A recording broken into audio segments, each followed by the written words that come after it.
Breathe is a period romantic drama directed by Andy Serkis. The film stars Andrew Garfield and Claire Foy, and it tells the story of Robin Cavendish, who after becoming paralysed after contracting a polio virus, ends up, going on this journey to which he pioneers, a wheelchair for the disabled, and the film basically follows him and his wife and the journey that they go on across the film. And going into this, I was very excited because I'm a big fan of Andy Serkis. This ended up being his directorial debut. The Jungle Book was meant to be his first film as a director, but obviously that got pushed back. So this ended up actually being his directorial debut, and I saw this about a month ago at the London Film Festival. And if you want to watch my vlogs that I did documenting my time at the festival, you'll know my brief overall thoughts on the film already, but I felt like doing a review of the film because it's now out. It's currently playing in UK cinemas, and I actually really enjoyed this movie. Now, not everyone has loved the film. Some people have really liked it. Some people have thought it wasn't that great. But I personally really enjoyed it. And I thought it was a really great, really well done film.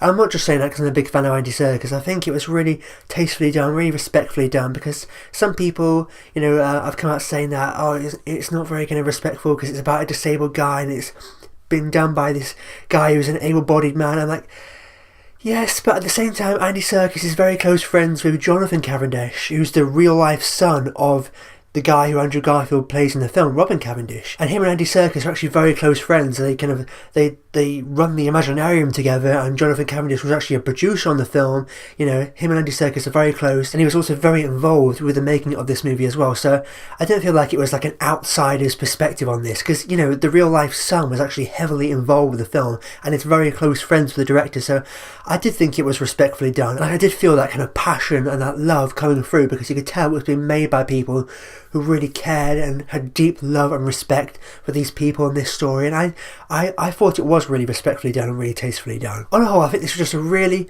great, really inspirational, really emotional true story. It's kind of in a similar vein of like A Theory of Everything kind of thing, mixed with that Amarante's The United Kingdom that we got last year, because that was also a period romantic drama, but then we also had the element of the disability and everything that brings to the story, what The Theory of Everything had as well. And I really enjoyed this movie. I think Andy Serkis did a really great job from a directorial standpoint, and obviously he's not a very seasoned, experienced director. This is actually his first film as a director that we've seen, but I think he did a really great job. You can tell when you're watching this movie that it's been done by a guy who's very passionate, not just for this story and telling the story of these characters in a very true and respectful way, but you can tell it's been directed by a guy who's very passionate for filmmaking and cinema in general. It very much feels like, when I was watching it, it really felt like a throwback to the classic, epic, sweeping romances from back in the 50s or something. It really felt like a classic, really good old-fashioned old school romantic drama. And obviously it does touch on the disabled elements of the story, and touching on those issues, how they were very much pioneers for the disabled with the wheelchairs and all of that. But what I liked is that at its core this film was a love story. It was about Robin Cavendish and his wife, and how their love was so strong and so powerful it got them through these horrific events. And you might be thinking, oh, that sounds a little sappy, is that going to be a little it's a bit too sentimental? But it was done so well, and it felt very genuine, very real and raw and powerful. The performances from both Andrew Garfield and Claire Foy were really great. There's a lot of other really great actors in the movie as well. Hugh Bonneville pops up there as the inventor of this wheelchair that Robin uses. Tom Hollander's in the movie in a really great double performance as these twins. But Andrew Garfield and Claire Foy were most definitely the standouts. So the two big leads in the film, and Claire Foy also had as big a part as Andrew Garfield. It wasn't just the Andrew Garfield show. She was there and had also a really big part to play in the story, and she wasn't just this token love interest. She was a really great, strong, independent woman in her own right, who was determined to stick with Robin and get him through this. Not just for him, but for her as well. She was really invested and really wanted to be there and be a part of it and get him through it, so their son could grow up and actually know their father. And I thought that was really powerful. I think one of the best things about this film is that, I've touched on it already, that it was very emotional, and it really hit me.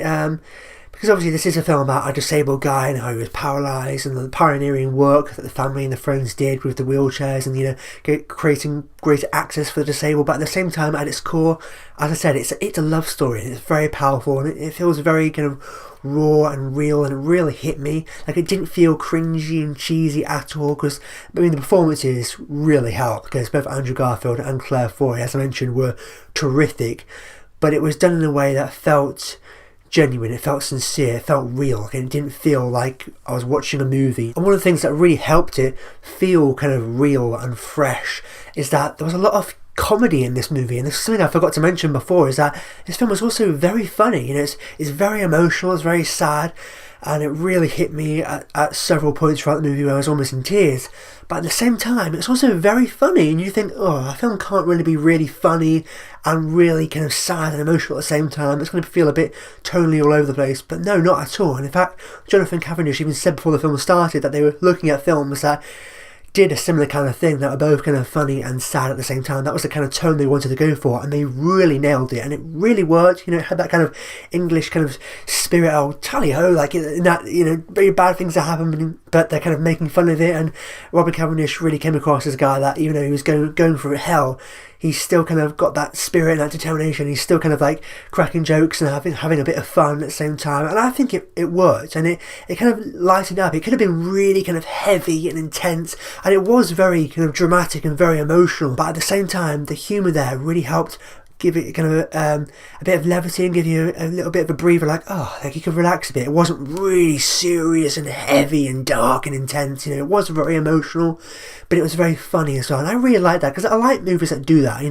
If films are just very sad and emotional, or just really kind of crazy and silly and funny, it doesn't feel genuine, it doesn't feel sincere, because real life is both of those two things. Real life, you have kind of humour and laughs and fun, and also kind of sadness and tears at the same time. So it felt much more closer to real life in that respect, how it was very kind of sad and emotional, but also kind of very funny at the same time. And I think that really worked. Andrew Garfield conveyed that really well in his performance, and you really with him as Robin Cavendish throughout the film. The film really shines a spotlight on him and what he's going through, and you're really kind of invested in Robin and his relationship with his wife. And it's a film that's kind of very inspiring and uplifting and emotional. Like, as I said, this film really hit me. I was like at the breaking point of tears so many times throughout this film, particularly at the end of the film. And so yeah, wrapping this up now, there's not much more else to say here other than that I really enjoyed this movie. It's not like one of the best films of the year, it didn't blow me away, it's not like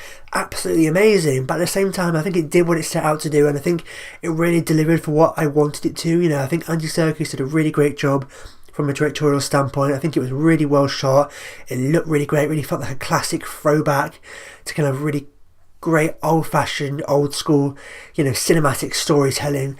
A really great kind of emotional, kind of sweeping romantic drama that I kind of really got sucked into, and I was really invested throughout the course of the runtime. The performances were absolutely fantastic. Both Andrew Garfield and Claire Foy really stood out and delivered phenomenal performances, and I really enjoyed this movie all around. It's one of those films where I don't really have any big criticisms with, apart from the fact that, I don't think it was some spectacular, groundbreaking piece of cinema. It didn't blow me away, and it's not one of the best films of the year. But at the same time, I think it really worked. I really enjoyed this movie. So overall, I'm going to give Breathe a solid, very well-deserved 4 stars. And there we go, that wraps up my review of Breathe. It is currently playing in UK cinemas right now, so if you've seen the film, let me know what you think in the comments down below. And as always, if you like this and you haven't already, be sure to click subscribe to see more, and if you missed my last film review, be sure to go ahead and click over here to catch up on my last review, or perhaps down here to catch up on another of my recent videos. But with that said, I've been David O'Sullivan. I'll see you next time.